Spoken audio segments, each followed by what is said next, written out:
ونعوذ بالله من شرور أنفسنا وسيئات أعمالنا من يهده الله فلا مضل له ومن يضلل فلا هادي له أشهد أن لا إله إلا الله وحده لا شريك له وأشهد أن محمدا عبده ورسوله يا أيها الذين آمنوا اتقوا الله حق تقاته ولا تموتن إلا وأنتم مسلمون يا أيها الناس اتقوا ربكم الذي خلقكم من نفس واحدة وخلق منها زوجها وبث منهما رجالا كثيرا ونساء واتقوا الله الذي تساءلون به والأرحام إن الله كان عليكم رقيبا يا أيها الذين آمنوا اتقوا الله وقولوا قولا سديدا يصلح لكم أعمالكم ويغفر لكم ذنوبكم ومن يطع الله ورسوله فقد فاز فوزا عظيما أما بعد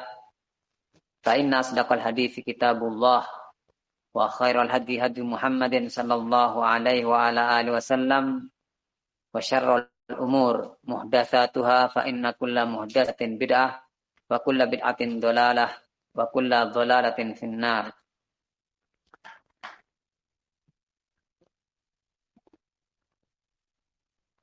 Bapak-bapak yang saya hormati, bapak-bapak wali santri dari santri-santri Rumah Belajar An-Nawawi di Pontianak ini, semoga Allah senantiasa menjaga kita semuanya dari segala kejelekan dan keburukan, dan semoga Allah senantiasa melindungi kita semuanya dari berbagai macam keburukan tersebut. Bapak-bapak wali santri yang saya hormati, kali ini kita berkumpul bertatap muka. Saya dari Jawa diminta untuk memberikan tausiah di rumah belajar ini dalam rangka pertemuan dengan para wali santri Rumah Belajar An-Nawawi An-Nawawi di Pontianak ini. Tidak ada yang bisa saya sampaikan kecuali nasihat-nasihat yang bersumber dari kitabullah dan sunnah Rasulnya dengan pemahaman generasi yang termulia, yaitu dari kalangan sahabat, tabi'in dan atba'ut tabi'in. Yang pertama saya sampaikan jazakumullah khairan atas kehadiran bapak-bapak semuanya. Semoga kehadiran kita semuanya ini karena Allah Subhanahu wa taala dan mendapatkan ridha dari Allah Azza wa Jalla. Dan kita ditemukan oleh Allah karena agama ini. Yang kedua, kita bersyukur pada Allah Subhanahu wa taala yang telah menjadikan kita semuanya ini sebagai orang-orang yang beriman, sebagai seorang muslim. Yang ini adalah hidayah yang tidak diberikan kecuali kepada orang-orang yang dicintai oleh Allah Subhanahu wa taala. Karena Allah Subhanahu wa taala memberikan dunia kepada siapa saja, baik orang yang dicintainya ataupun tidak dicintainya. Mereka semuanya dapat dunia. Baik dia muslim ataupun kafir, pasti Allah akan memberikan dunia kepada mereka. Adapun agama Islam ini, tidak semua orang diberi oleh Allah Subhanahu wa taala kecuali orang-orang yang dicintai oleh Allah. Sebagaimana dalam sebuah hadis, innallaha yu'tid dunya man ahab wa man lam yuhib. Sungguhnya Allah akan memberikan dunia ini kepada orang yang dia cintai ataupun yang tidak dicintainya. Adapun agama, fa innallaha la yu'ti ad-din illa man ahab.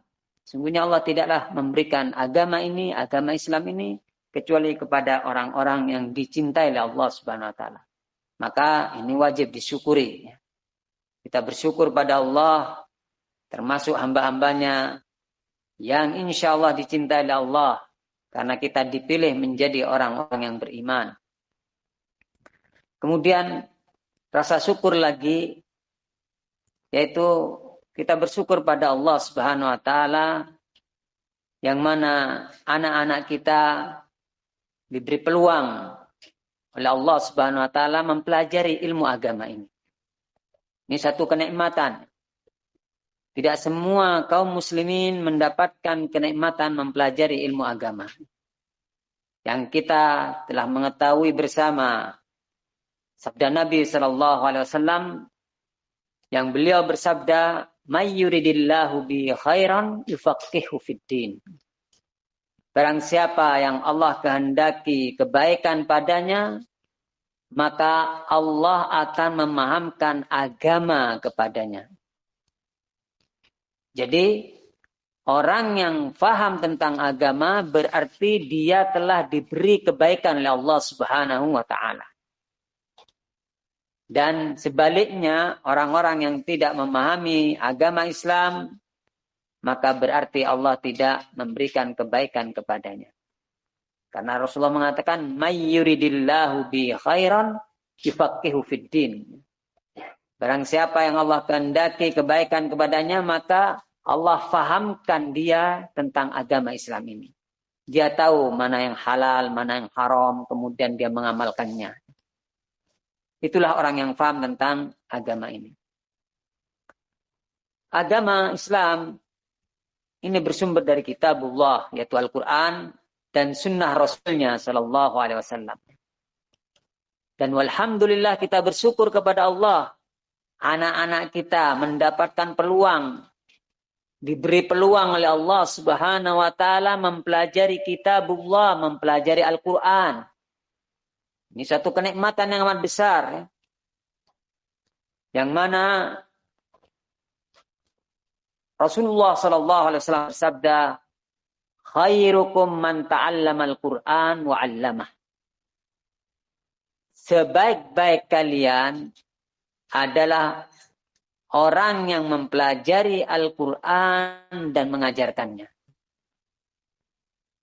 Ukuran kebaikan yang disebutkan oleh Rasulullah SAW dalam hadis tersebut, khairukum man ta'allama al-Quran wa 'allamah. Sebaik-baik kalian adalah orang yang mempelajari Al-Quran dan mengajarkannya. Mempelajari Al-Quran, baik itu bacaannya, membaca Al-Quran sehingga anak-anak kita bisa membaca Al-Quran, itu termasuk mempelajari Al-Quran, juga mempelajari makna-makna Al-Quran. Apa maksudnya ayat ini? Apa maksudnya firman Allah dalam surat ini, dalam surat itu, ya. Ini masuk di dalam kategori khairukum man ta'allama al-Quran. Sebaik-baik kalian adalah orang yang mempelajari Al-Quran dan mengajarkannya. Di sini tolak ukur kebaikan itu terdapat pada Al-Quran. Semakin seorang belajar Al-Quran dan mengamalkannya, maka semakin baik, ya. Karena Rasulullah SAW adalah orang yang menerapkan Al-Quran. Allah pertegas dalam firman-Nya, "Innaka la'ala hulukin azim." Sesungguhnya engkau, wahai Rasulullah SAW, betul-betul berada di atas akhlak yang amat agung. Akhlak Rasulullah memang akhlak yang amat agung. Muamalah Rasulullah betul-betul muamalah yang sangat agung. Sulit untuk seseorang menyamai Rasulullah SAW.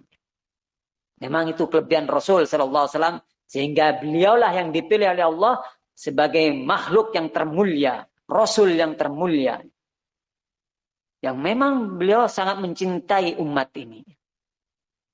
Dan Aisyah radhiyallahu anha mengatakan ketika ditanya tentang akhlak Rasul bagaimana sih, maka Aisyah radhiyallahu anha mengatakan, "Kana hulukuhul Quran."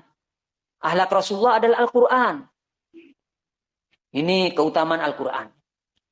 Sekali lagi kita bersyukur pada Allah, anak-anak kita diberi peluang oleh Allah untuk mempelajari Al-Quran. Ini wajib disyukuri oleh kita. Karena ini suatu nikmat yang amat besar.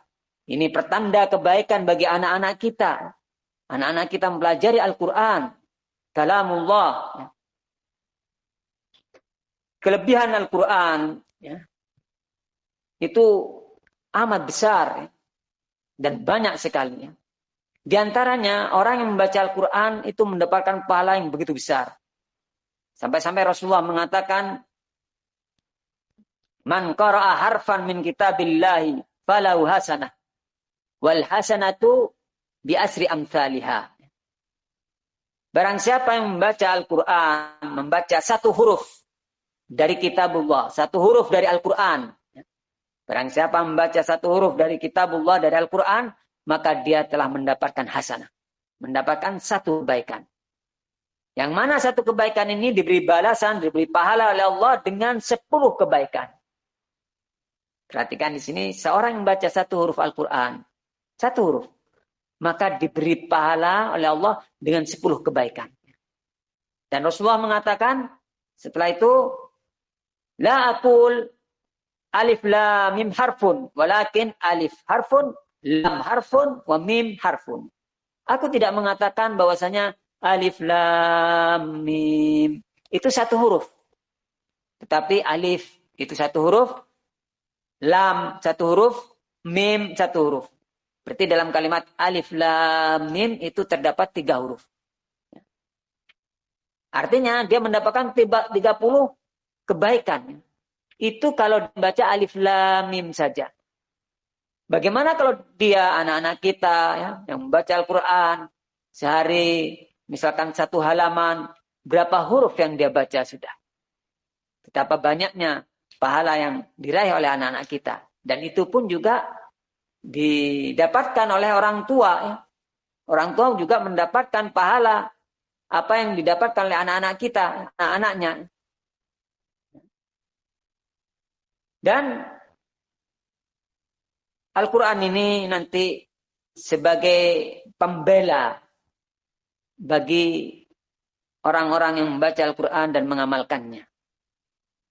Sebagaimana sabda Nabi SAW, Iqra'ul Quran, fa innahu ya'ti yaumal qiyamah syafi'an li ashabih. Bacalah Al-Quran. Perhatikan, bacalah Al-Quran. Sesungguhnya Al-Quran itu nanti datang di yaumul qiyamah, di hari kiamat nanti, sebagai pembela bagi yang membacanya dan mengamalkannya. Ini keutamaan Al-Quran. Walhamdulillah anak-anak kita diberi peluang oleh Allah Subhanahu wa taala mempelajari Al-Quran dan setiap hari membaca Al-Quran ketika mereka belajar di rumah belajar ini. Mudah-mudahan itu semuanya sebagai amal jariah kita semuanya, orang tua ya. Sehingga orang tua yang menyekolahkan anaknya belajar membaca Al-Quran, maka dia juga mendapatkan pahala ya. Karena Allah Tabaraka wa Ta'ala mengatakan di dalam firman-Nya,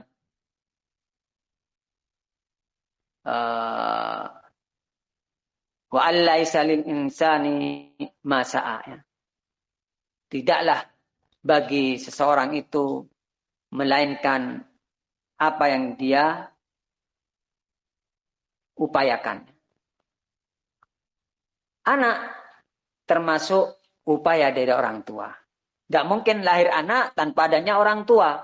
Berarti anak ini merupakan hasil dari orang tua. Maka apa yang dilakukan oleh anak, orang tua juga mendapatkannya. Setiap amalan soleh yang dilakukan oleh seorang anak, maka akan memberikan manfaat kepada kedua orang tuanya. Setiap amalan soleh yang dilakukan oleh seorang anak, maka kedua orang tuanya mendapatkan manfaat dengannya. Anak mendapatkan pahala dengan amalan soleh yang dia lakukan. Demikian juga orang tuanya mendapatkan pahala disebabkan anak yang melakukan amalan soleh. Ketika anak kita membaca Al-Quran, anak tersebut mendapatkan pahala. Demikian juga orang tuanya mendapatkan pahala disebabkan anaknya yang membaca Al-Quran tersebut. Ini keutamaan anak yang soleh. Dan memang Al-Quran menjadikan manusia itu, kalau betul-betul mengamalkan Al-Quran, anak itu akan menjadi anak yang soleh. belajar tentang Al-Quran dengan niat yang ikhlas, kemudian betul-betul dia ingin mengamalkan Al-Quran, maka dia akan menjadi anak yang soleh. Tapi kalau sekedar belajar tapi tidak mengamalkannya, ya tidak dikatakan anak yang soleh. Anak yang soleh, dia yang mempelajari Al-Quran dan mengamalkan Al-Quran tersebut. Sebagaimana Rasulullah SAW, para sahabat dan para tabi'in dan atba'ut tabi'in. Mereka belajar Al-Quran dan mengamalkan Al-Quran.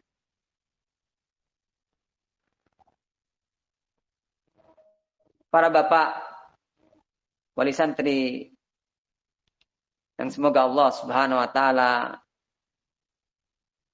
senantiasa menjaga kita semuanya dan senantiasa memberikan taufik kepada kita semuanya. Perlu diketahui bahwasanya anak-anak yang beriman dan orang tuanya juga beriman nanti akan dipertemukan di jannah. Allah Tabaraka wa Ta'ala mengatakan, Innallaha azza wa jalla, Allah Subhanahu wa Ta'ala mengatakan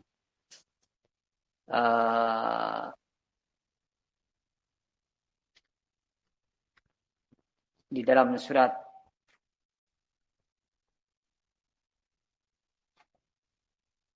At-Tur ayat 21, Allah Tabaraka mengatakan,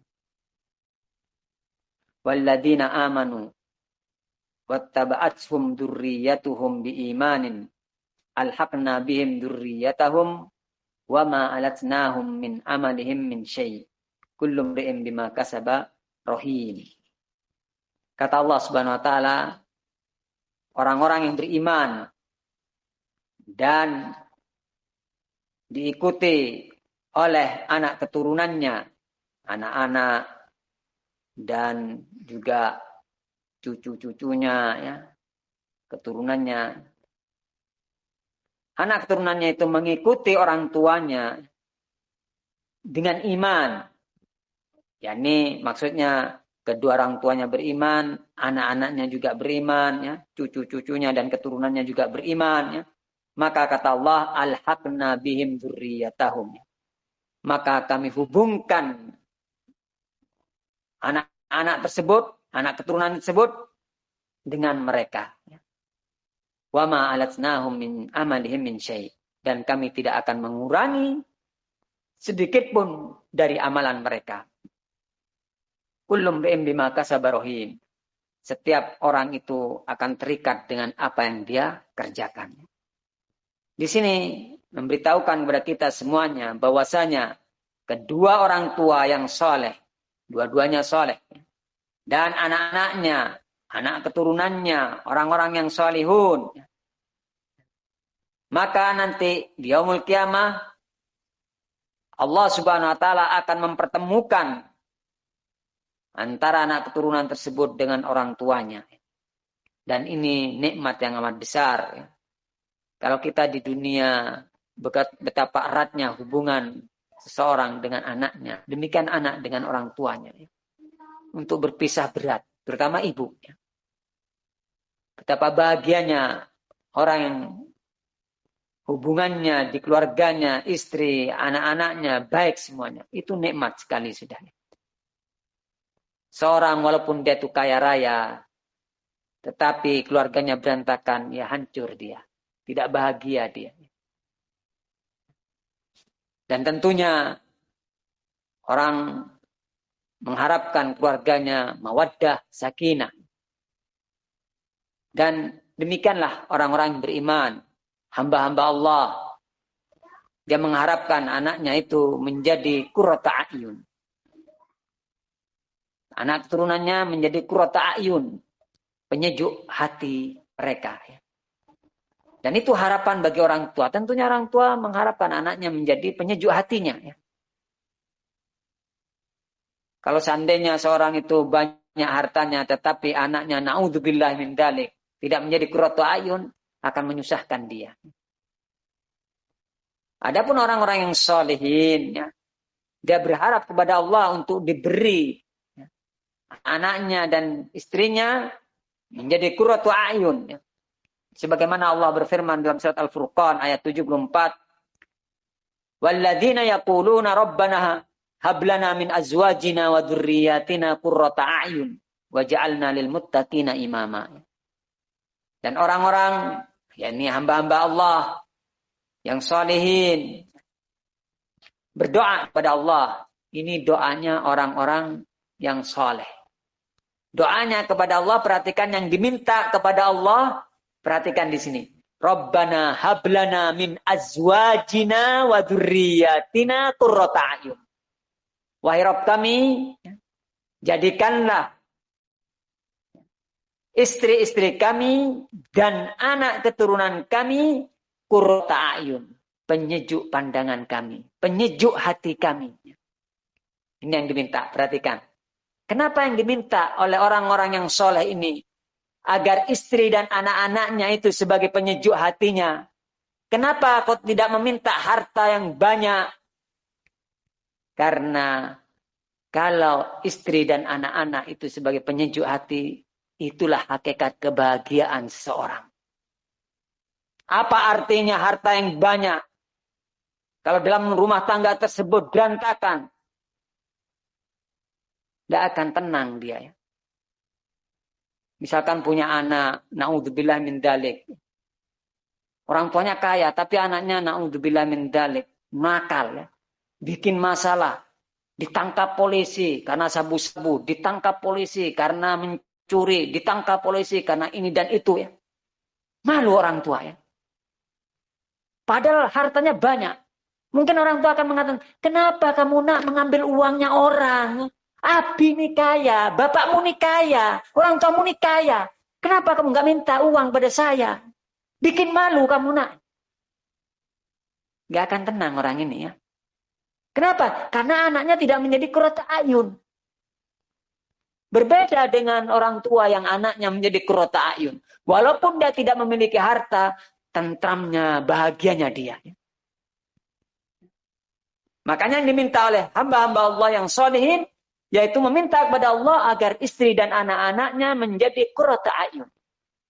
Penyejuk hati dia. Dan dijelaskan oleh para ulama, tidak mungkin istri dan anak-anak itu menjadi penyejuk hati, kecuali istri dan anak-anak itu taat kepada Allah. Kecuali istri dan anak-anak itu memahami agama Allah. Kecuali anak-anak dan istri tersebut mengamalkan agama Allah Subhanahu wa ta'ala. Maka orang ini akan bahagia melihat anaknya bangun tidur, anaknya rajin ibadah, dia sholat, dia doa, tentram hati orang tua ya. Kemudian berbuat baik kepada orang tua, membantu orang tua, memudahkan urusan orang tua ya. Tidak durhaka kepada orang tua. Ini anak yang soleh demikian. Tidak durhaka pada orang tua. Nurut kepada orang tua dalam perkara yang baik. Ya tentunya orang tua punya anak yang seperti ini. Walaupun kekurangan harta atau sedikit hartanya. Dia akan tenang. Ya. Nikmat hidupnya. Ya. Berbeda dengan orang yang walaupun dia kaya raya. Tetapi istri dan anaknya tidak sebagai penyejuk hatinya. Justru membuat kacau hatinya. Membuat malu orang tuanya. Gelisah orang tua tersebut ya. Maka perhatikanlah ayat ini. Yang diminta oleh hamba-hamba yang soleh adalah Rabbana hablana min azwajina wa dzurriyyatina qurrata a'yun waj'alna lil muttaqina imama. Wahai Rabb kami, jadikanlah istri dan anak-anak kami sebagai penyejuk hati kami. Tidak mungkin orang itu akan menyejukkan hati seorang kecuali orang tersebut taat kepada Allah Subhanahu wa ta'ala yang dia otomatis mengenal agama ini dan mengamalkannya. Sekali lagi kita bersyukur kepada Allah atas kenikmatan yang Allah berikan kepada kita yaitu dengan anak-anak kita mempelajari Al-Quran ini. Dan saya sebagai pembina di rumah belajar An-Nawawi ini meminta maaf barangkali selama dalam pelajaran terdapat kekurangan yang ada pada kami. Terus terang rumah belajar ini masih baru sehingga kalau didapati di sana terdapat kekurangan, ya, maka kami mohon maaf yang sebesar-besarnya, dan harapan kami bapak-bapak memberikan masukan kepada kami yang menjadi kekurangan kami. Sekali lagi, ini rumah belajar masih baru berjalan, walaupun ya kita merasakan banyak kekurangan, tapi kami terus berupaya untuk menjadi baik pendidikan ini, terutama dari sisi syariat, yaitu diridhoi oleh Allah Subhanahu wa Ta'ala. Dan kalau seandainya terdapat kelebihan, maka itu semata-mata keutamaan dari Allah Subhanahu wa Ta'ala. Dan jika terdapat kekurangan, maka itulah datangnya dari kami sebagai manusia yang lemah. Dan kita berharap kepada Allah Subhanahu wa Ta'ala bekerja sama agar anak didik kita ini menjadi anak-anak yang soleh. Karena anak yang soleh itu betul-betul akan memberikan kebahagiaan tersendiri, terkhusus kepada para pengajarnya dan juga kepada kedua orang tuanya. Anak yang soleh, para pengajarnya mendapatkan kebaikan dari kesolehan anak tersebut. Demikian juga orang tuanya mendapatkan kebaikan. Rasulullah SAW bersabda, "Idza matal insan inqata'a 'amalu illa min thalathin, shadaqatin jariyah wa 'ilmin yuntafa'u bih wa waladin shalih yad'u lah." Jika seorang itu meninggal dunia, maka terputuslah seluruh amalannya. Kecuali 3 amalan yang terus-menerus mengalir, terus-menerus akan sampai kepada orang tersebut walaupun orang itu sudah mati. Rasulullah menyebutkan 3 amalan yang mengalir pahalanya itu. Yang pertama adalah shadaqatin jariyah. Sedekah jariyah, sedekah jariyah. Maksudnya sedekah yang pahalanya terus-menerus mengalir, yaitu yang dimaksud adalah wakaf lillahi azza wa jalla. Dia memberikan sedekah bukan untuk individu, tapi betul-betul untuk kepentingan kaum muslimin secara umum.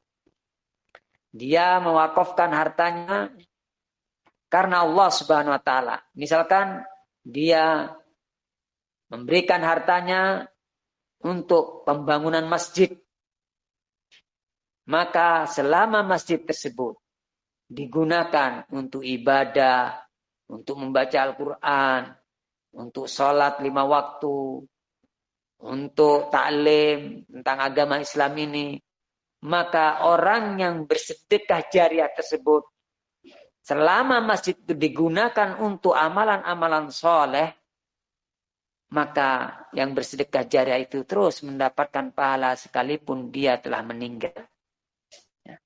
Sekalipun dia telah meninggal. Terus dia dapat pahala. Selama masjid itu digunakan, terus dia dapat pahala. Ya. Dia punya harta, diwakafkan untuk beli tanah. Dengan tanah itu dibangun masjid atau tempat pendidikan. Selama tempat tersebut digunakan untuk amalan soleh, maka dia mendapatkan pahala. Ya. Terus sampai hari kiamat. Ini yang pertama. Yang kedua, ilmin yuntafa'u bih. Ilmu yang bermanfaat. Ilmu yang diamalkan. Seperti seorang ustadz, seorang pengajar agama, membimbing seorang anak, sehingga dia menjadi anak yang soleh, melakukan amalan-amalan soleh, maka si pengajar ini mendapatkan pahala. Jika ikhlas karena Allah Subhanahu wa Ta'ala. Dia dapat pahala, tanpa mengurangi pahala anak tersebut. Maka bagi pengajar agama, jika dia betul-betul ikhlas karena Allah Subhanahu wa Ta'ala dan ilmunya diamalkan oleh orang-orang yang diajari tersebut, maka pengajar itu mendapatkan pahala walaupun dia sudah meninggal. Misalkan seorang pengajar mengajari anak-anak baca Al-Quran, sehingga anak-anak itu bisa baca Al-Quran dengan baik. Dan anak-anak terus membaca Al-Quran tiap hari misalkan. maka si pengajar tadi, walaupun dia sudah meninggal, anak tersebut, dia bisa baca Al-Quran disebabkan dia yang mengajarinya, pengajar tersebut yang mengajarinya, maka si pengajar ini terus mendapatkan pahala. Betapa nikmatnya menjadi orang yang mengajarkan ilmu agama ini. Dan yang ketiga kata Rasulullah SAW, dan ini pembahasan kita, wa waladin soleh yad'ulah. Anak yang soleh yang mendoakan kedua orang tuanya. Anak yang soleh itu otomatis namanya anak yang soleh, dia akan mendoakan kedua orang tuanya. Doa anak yang soleh ini sangat bermanfaat bagi orang tuanya. Akan sampai kepada orang tuanya dan bermanfaat bagi orang tuanya dan akan meninggikan derajat orang tuanya di jannah nanti. Dalam sebuah hadis Rasulullah SAW bersabda, Inna Allah Azza wa Jalla la yarfa'u darajata lil abdi as-salih fil jannah. Fayaqul ya Rabb anna li hadhihi. Fayaqul bistighfari waladika lak.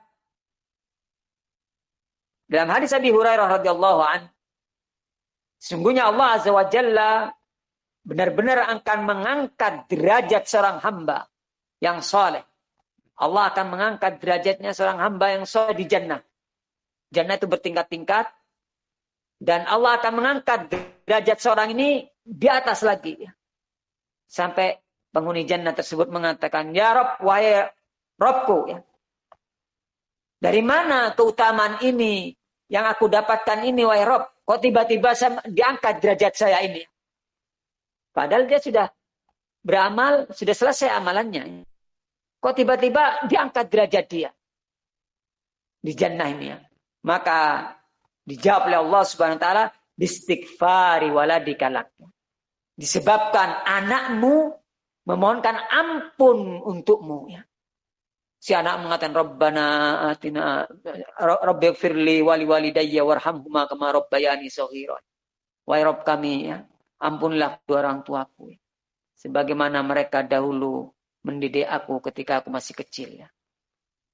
Ketika anak berdoa demikian ini, memohon ampun kepada Allah untuk kedua orang tuanya, maka kedua orang tua tersebut terangkat derajatnya di jannah. Inilah keutamaan anak yang soleh. Oleh karena itu, sekali lagi kita bersyukur kepada Allah, anak-anak kita mendapatkan peluang untuk belajar Al-Quran, belajar ilmu agama ini, yang kita sudah sama-sama mengetahui tentang keutamaan ilmu agama ini. Terkhusus Al-Quran ini. Oleh karena itu, hendaklah kita terus memberikan semangat kepada anak kita untuk terus bekerja sama dengan para pengajar agar istiqomah anak-anak kita mempelajari ilmu agama ini, terkhusus mempelajari Al-Quran.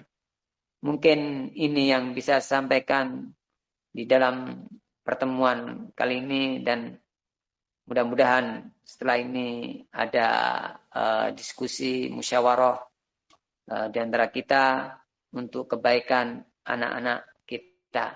Mungkin kalau ada kendala-kendala, mungkin di rumah, mungkin ada problem, permasalahan terkait dengan pendidikan anak-anak kita, terkait dengan program belajar Al-Quran ini, di rumah belajar ini, barangkali ada keluhan-keluhan, masukan-masukan, atau mungkin ada beberapa pertanyaan-pertanyaan dari orang tua, maka kami meluangkan waktu untuk hal ini demi kebaikan anak didik kita dan untuk kebaikan kita semuanya. Kalau seandainya pendidikan ini dipandang baik, dan itu yang kami harapkan, maka saya bersyukur pada Allah dan terus dipertahankan dan terus dijalin kebaikan ini untuk kebaikan anak-anak kita. Kalau seandainya dengan pembelajaran ini anak-anak kita mungkin kurang baik, tolong memberikan masukan kepada kami. Mungkin misalkan, Pak Ustadz, setelah belajar di rumah belajar ini anak saya kok akhlaknya tambah jelek, misalkan. Bagaimana caranya? Ayo kita diskusi bersama. Kalau ada kelebihan, maka itu adalah fadlun minallah, keutamaan dari Allah. Kita hanya berikhtiar untuk mendapatkan keutamaan dari Allah.